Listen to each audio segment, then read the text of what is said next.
Thank you, Deputy Speaker. The simple answer is no. No, I will not support the amendments. But on the question of marriage equality, it is a resounding yes. And I want to clear up, for anyone listening, the absolute lies put forward time and time again by those who want to continue with discrimination. Labor has a conscience vote. The reason we are here today, and it didn't happen in 2012, because they would not allow themselves a conscience vote. Labor has always had a conscience vote. We looked at those amendments, we looked at them en bloc and said they're all rubbish, they're all crap, we're not supporting them. And we did that as a bloc to say, no, let's not waste time, let's get on with it. Australia has voted, and they have voted yes, so now it's time for this House to do its job. By removing discrimination for LGBTQI people this week, we will finally be granting them the same rights as everyone else. When I think back at the history of Australian LGBTQI community, I can't help but mourn over the abhorrent treatment that they have received throughout the years. From institutionalised criminalisation for their relationships, to hate crimes and so many more injustices, they've fought tirelessly to have their love acknowledged for just that, love. For this horrible past, we are deeply sorry. For anyone out there who is questioning or is scared or worried about how others will react, you've got to know that we accept you, we welcome you and we will fight for you. I'm also proud to represent the seat of McEwen, which had the highest response rate of every seat in every state, with over 112,000 people having their say on marriage equality. That figure outdoes the turnout for the 2013 election, which is a phenomenal feat, and I'm happy that we voted 65.4% yes. That is a clear, concise position from a progressive and engaged community. It's time, it's past time, to change our marriage laws to reflect the diversity that Australia is built upon. It's time to legalise same-sex marriage and send a loud, clear message that Australia cherishes equality and diversity. You are equal. The LGBTQI community has been through enough.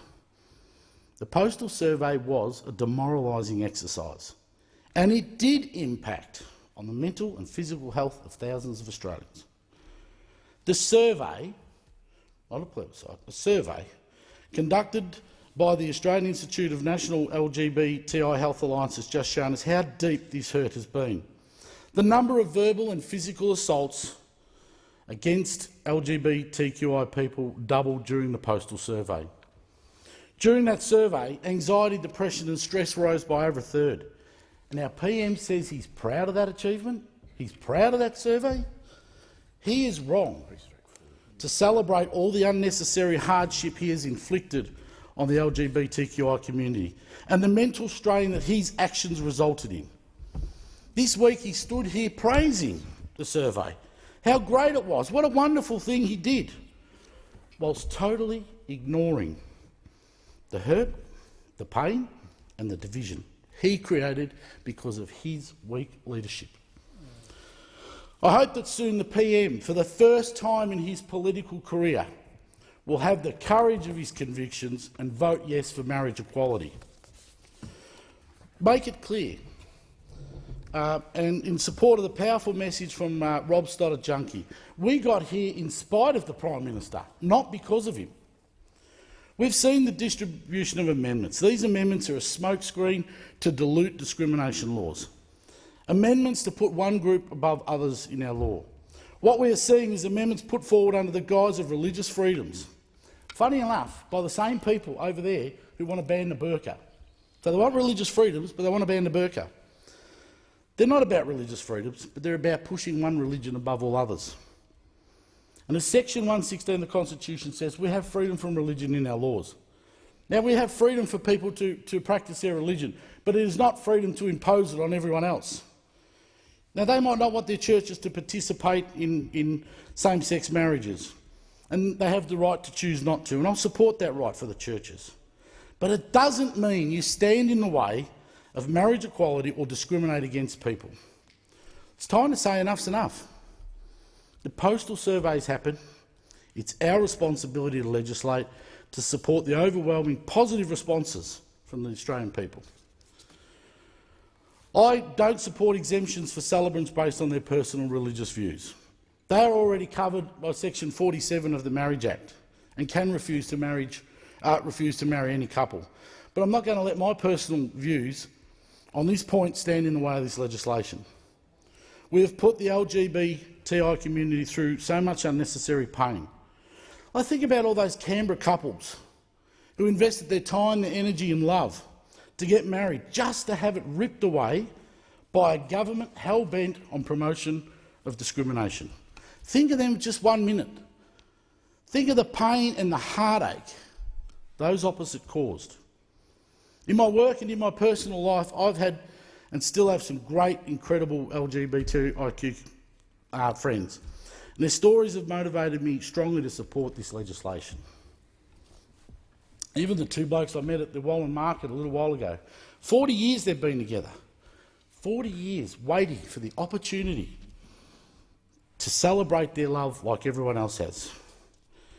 And I remember I got a phone call from an old mate, an old colleague, Coops, and she was rightly angry that marriage equality had failed to pass in 2012. We talked about the issue, and I remember through a tear she said, "Us gay kids are sick of having our hopes built up time and time again." We let her down. We let all the gay kids down. We let the country down. And that call made me steadfast in my commitment that we owed Coops and we owed the whole LGBTQI community the right to be free, to marry the one they love if they choose to. And I'm sorry it's taken so long. In the end, love is love. The LGBTQI community, Australians, have had the right, have to have the right to celebrate that love in the way other Australians have been doing for so long. So enough with the amendments that aren't relevant to this bill at all. Enough with the attempts to delay what's right. Let's get it done and get it done now. No more should we hear of marriage equality, because after this bill passes, marriage is marriage is marriage. A commitment between two consenting adults, regardless of their gender.